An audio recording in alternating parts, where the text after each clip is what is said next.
Hi, Paul here. Welcome. I want to talk to you about why compressing in a mixing situation as you're building a mix and going through everything individually will actually really harm the overall musicality and tone and richness of your mix. A lot of people, what they do is, let's say on more modern consoles like an SSL, because they're equipped with compressors on every single channel and everything, they will immediately, as their push-up instruments, they EQ it, compress it. EQ it, compress it. EQ it, compress it. Everything is getting compressed, whether it's just a little bit of compression or really hammering it, or hitting outboard compressors, or doing whatever it is that they're doing. Or in the box, they do the same thing. Everything's got a channel strip across it, so they're pushing up a fader and immediately processing it with pretty heavy compression. Once they're into the mix, an hour or two or three, then they compress the stereo bus. And they get that hammering. And a lot of times it'll be an SSL, which is, as much as I love SSL compression, and mainly use it on, a lot of times, drums. I just think it's a great sound. They can sound a little bit pinched. They can sound plasticky. They can sound it doesn't sound like music after a while. It's just too much. It's too much of a VCA style clamping sort of compression, which is the thing I like about it. But here's what I do instead. When you think back in the day when people would go into a recording studio, you'd find maybe 2 to 4 compressors in a real analog studio, okay, on a big desk, and you look at the outboard gear and you'd see an LA2A, you'd see an 1176, you'd see maybe a DBX 160X, and those compressors are wonderful, and they're really the staples of classic compression, what compression really is to me. However, you don't see 72 compressors available to compress. Usually what would happen is they'd put the LA2A on a bass guitar, they put an 1176 across a vocal, just to help it a little bit, to give it a little bit of tone and evenness. They would put a 160 DBX compressor across a snare drum, say, and that would be it. They would basically be using it to just help them out a little bit with the main fundamental key components in a mix of vocal, a snare drum, and a bass. And those three elements, by the way, is what I consider a record to be. Modern day records, maybe you could bring in bass drum and all that stuff, but to me, a record is about a bass guitar, a snare drum, and a vocal. Okay, that aside, now what they're doing is compressing everything.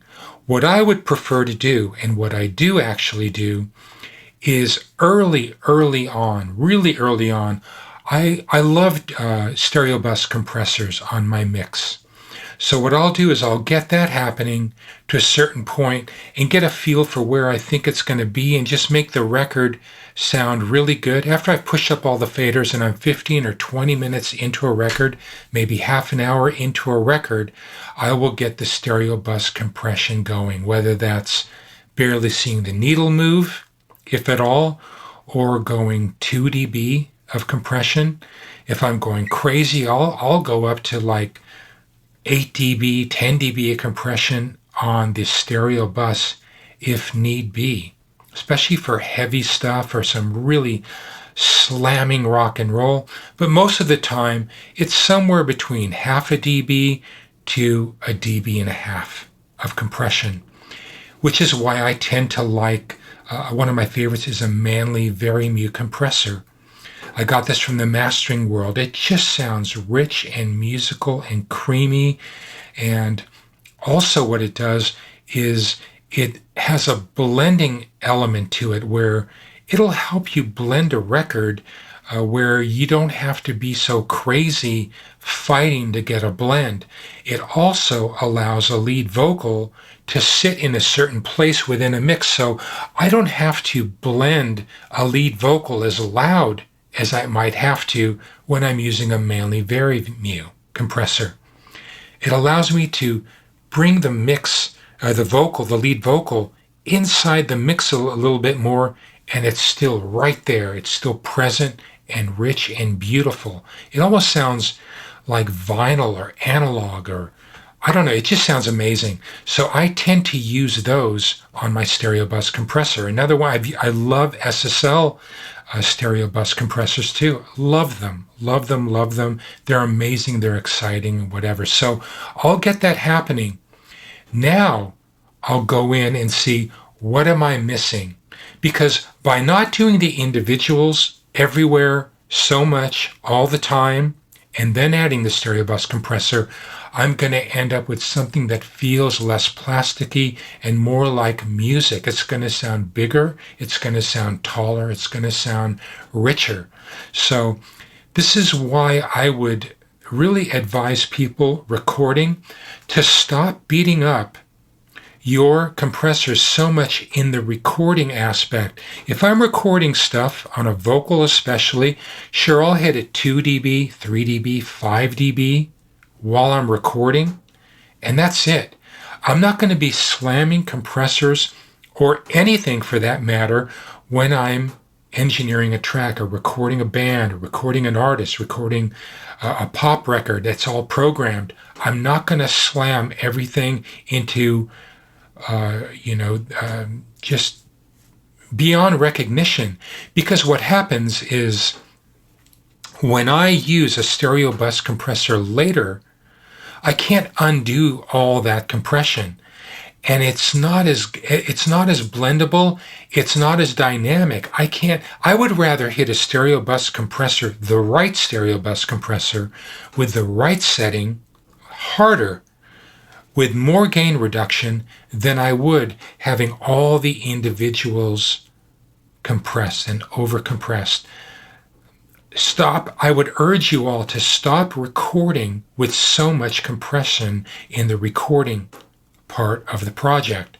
You can always hit it harder again in the mixdown if need be.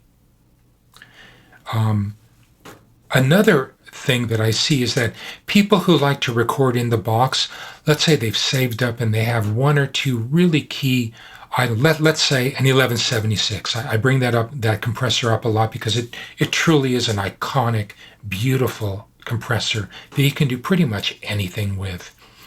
What they'll do is they'll say, well, because I have only one hardware piece, this beautiful 1176 compressor, I'm going to record everything through it.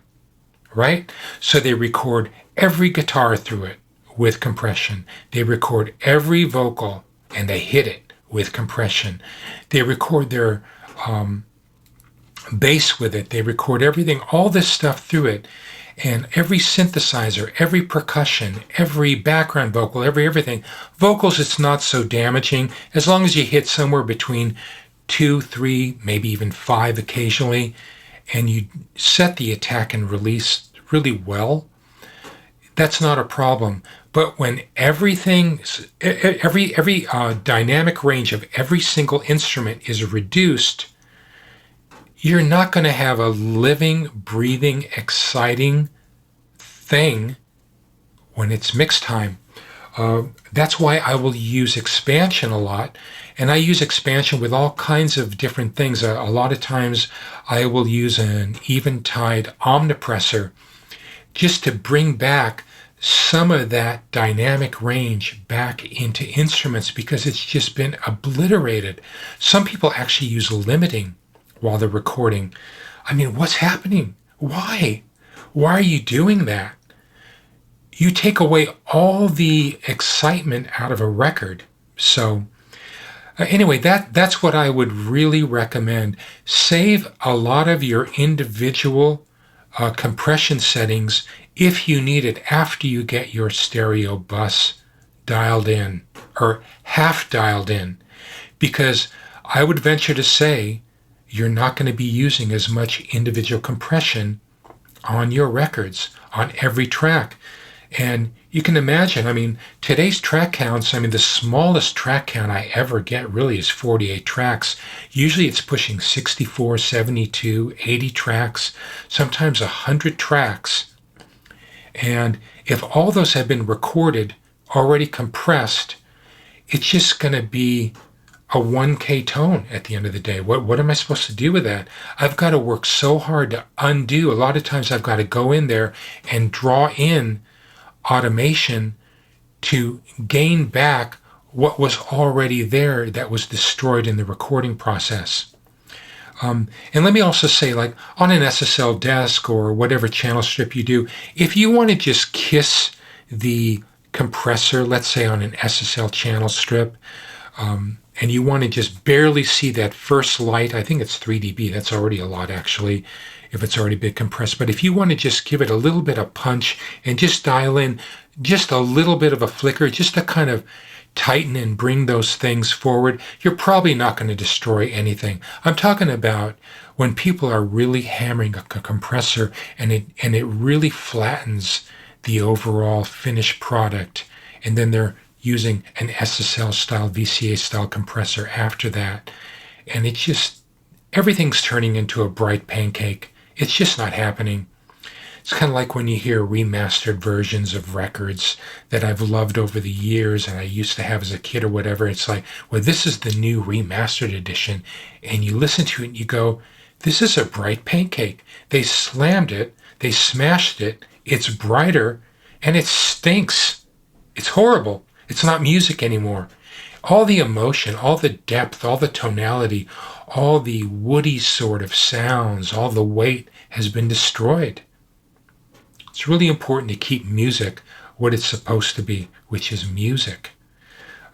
So that's my little take on overcompression, and to use stereo bus compression first and get that really happening before you go into all the individual channels and beat up everything. I think you'll be a lot happier. Do an experiment yourself.